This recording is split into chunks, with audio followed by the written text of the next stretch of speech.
Scary scenes unfolding inside an Illinois prison. Could a mystery substance be spreading behind bars? Nearly 24 guards have fallen ill and been taken to area hospitals over the span of the last 2 weeks.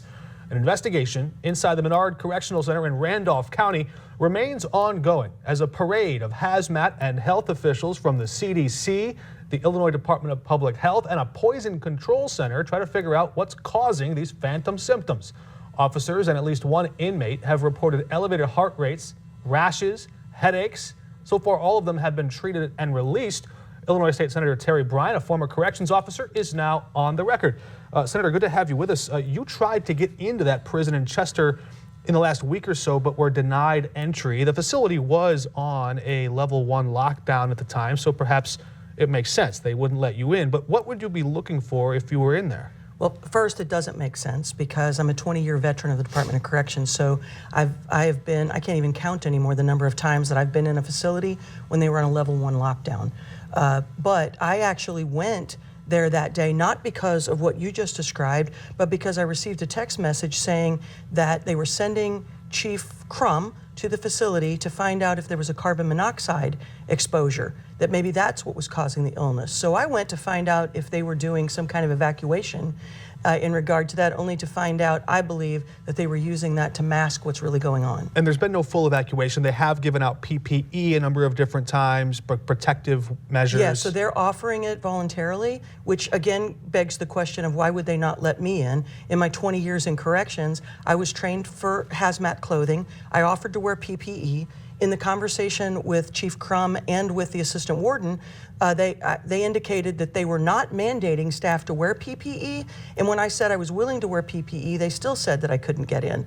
So it really doesn't make sense to, if it was a different legislator, I could see how that might be a problem, but initially they were going to let me in. And then a phone call was made to the deputy director, because that's procedure, and it was the deputy director, Angela Locke, who refused me entrance. And then it just kind of snowballed from there. So whoever is to gain access inside of there, we really want to find out what's going on, who's at risk, what is the risk. And I think for this to persist for 2 weeks is starting to become a bigger question mark. We know that prison guards and staff did locate what they're calling some form of synthetic marijuana last Saturday, but health officials have not yet, they tell us, they've not yet positively identified that as the link to some of these different symptoms. How hard is it, you worked in this capacity, how hard is it just to keep controlled substances out of prisons? Well, it's difficult right now because they don't scan the mail going in. And I don't think scanning the mail is the end all to beat all.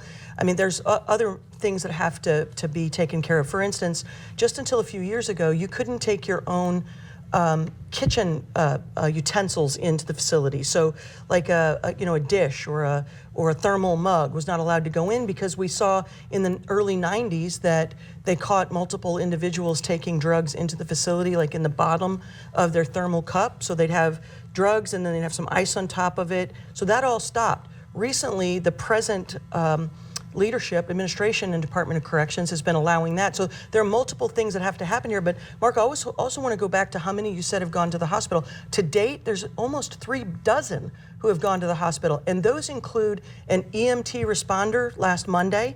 So the ambulance personnel that responded also had some kind of exposure. There were multiple employees who are medical professionals at the facility who also were exposed.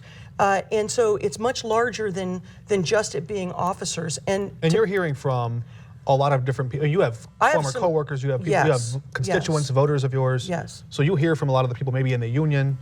The number that the state provided was 22, the last I had heard. But so you have reason to believe that.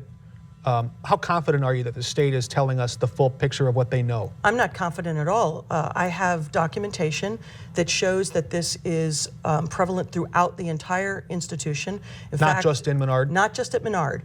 It's happened at Big Muddy. It's happened at Pinckneyville. In fact, staff member told me that these same symptoms or something different? The same symptoms. One report that I have shows that one offender had 8 partially smoked cigarettes in his cell, and they were all laced with K2. So it's coming in rampant all over the department. Part of this is just happening now. You're also raising this issue now, but I don't want this to sound like a callous question, but hasn't this been a persistent, pressing issue for as long as we can remember? So in some form or fashion, but I can tell you when I retired from corrections 10 years ago, that if you found a cell phone in an institution, the entire institution would be shut down. Because you can photograph where the security cameras are. You can have, in fact, there's one report that I'm going to make available to you that shows that there was a cell phone where an offender was communicating with the outside world to make plans for drug drops and so forth. In the few seconds we have left here, what's the fix? I mean, are you just hoping to get the answers, or are you hoping to provide a solution? I think the fix is for Governor Pritzker to step in at this point and make a change from top to bottom in Department of Corrections in the administration. We've asked him to replace the director. She's a lovely person, but wholly inadequate for the job that she has been tasked to do. And if Governor Pritzker does not step in at this point, I would ask the federal government to step into the Illinois Department of Corrections. It's that serious. Senator Terry Bryant, thanks for joining us. Thanks for having me.